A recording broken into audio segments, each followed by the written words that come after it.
that book and surfaced in the subsequent presidential inquiry into the human radiation experiments. You join the dots. If Harold Hodge and the University of Rochester are injecting people with plutonium and uranium, and at the same time they are reassuring us about fluoride safety, what's the connection?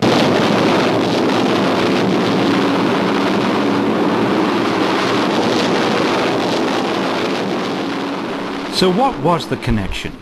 Harold Hodge was the chief toxicologist of the Manhattan Project, the group of scientists and engineers who developed the atomic bomb in World War II and in the early years of the Cold War.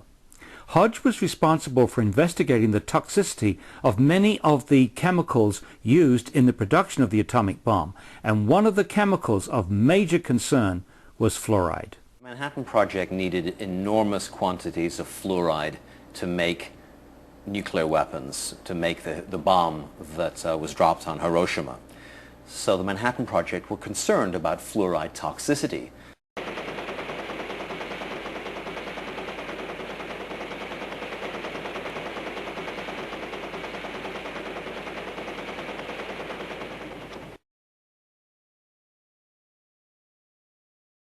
The documents that I uncovered with Joel Griffiths in the files of the Manhattan Project and the Atomic Energy Commission are very clear and very explicit. The toxicology department at the University of Rochester, which was under the direction of Harold Hodge, was asked to come up with medical information that could help the government in lawsuits in which the United States Army and the US government were being charged with fluoride pollution.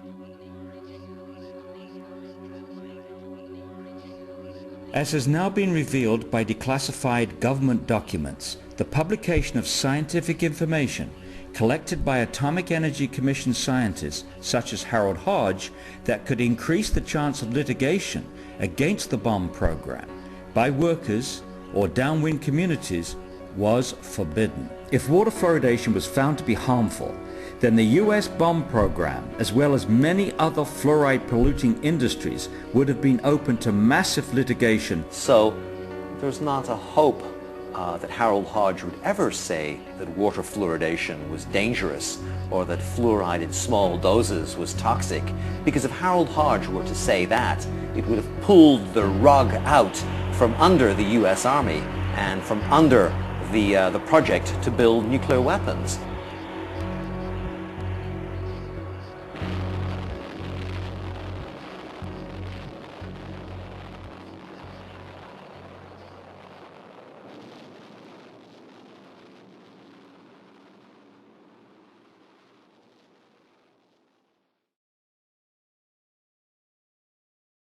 For people who know the history of medicine and science in this country, the Kettering Laboratory was at one time one of the largest private laboratories dealing with issues of toxicity.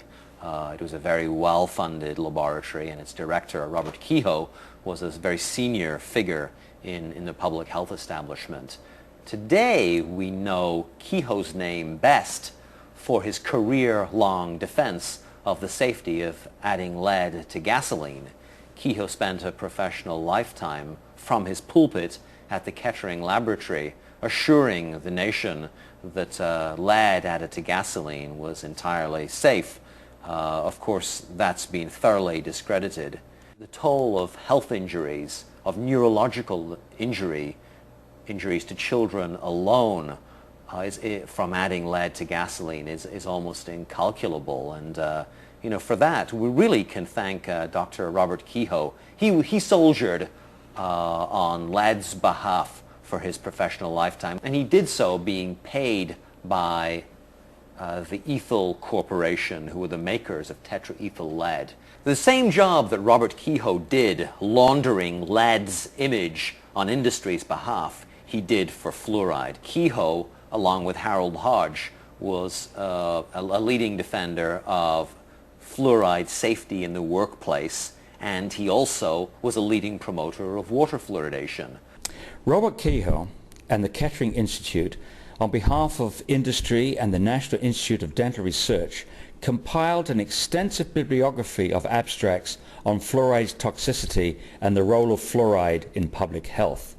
This work was funded by Alcoa, the Aluminum Company of Canada, the American Petroleum Institute, DuPont, Kaiser Aluminum, Reynolds Metals, United Steel, and many other corporate sponsors, as well as the National Institute of Dental Research. If you go into the files of Dr. Robert Kehoe at the Kettering Laboratory, you'll come across the existence of a hitherto unknown entity known as the Fluorine Lawyers Committee. And Kehoe worked for the Fluorine Lawyers Committee at the University of Cincinnati, doing their bidding, providing ammunition to the Fluorine Lawyers Committee so that they could defend their corporate clients, Alcoa, DuPont, Monsanto, the U.S. Steel, against fluoride lawsuits.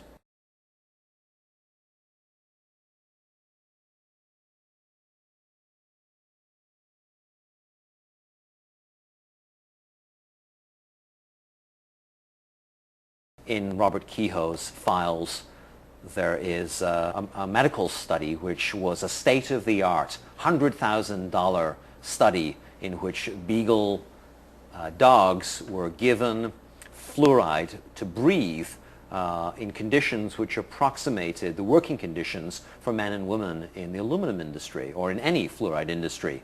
What happened to that beagle study? The beagle study, Paul, found that fluoride was profoundly toxic to the laboratory animals. The beagle dogs who breathed fluoride 6 days a week, just like workers, had stupendous lung damage and damage to their lymph nodes. You'd think that someone would have given that medical information to America's doctors or to the workers who were going to those doctors asking why they had emphysema. No, the study was given to the Fluorine Lawyers Committee and it was buried.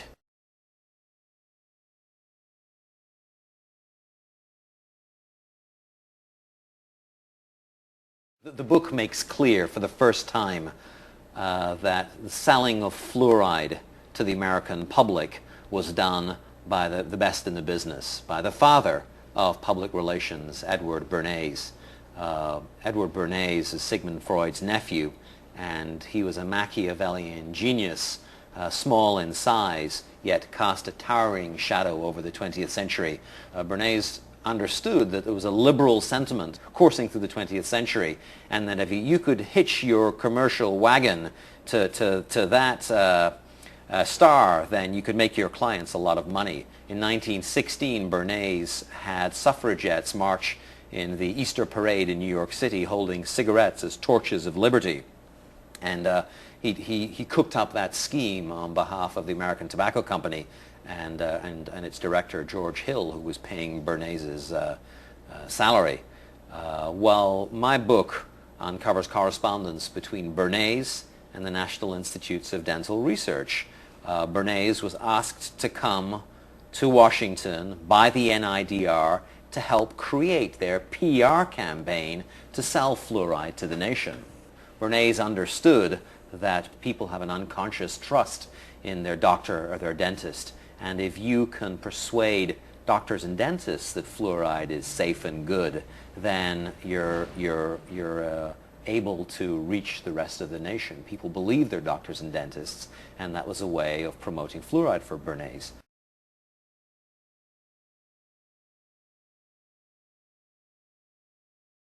Very few dentists are aware that the fluoride in public water supplies is not a pharmaceutical grade product. It is in fact an industrial waste. It's the waste from the Florida phosphate industry. In the 1950s, the Florida phosphate industry was being sued by farmers and citizens living near those plants because of the fluoride. It was killing their cattle, destroying their crops.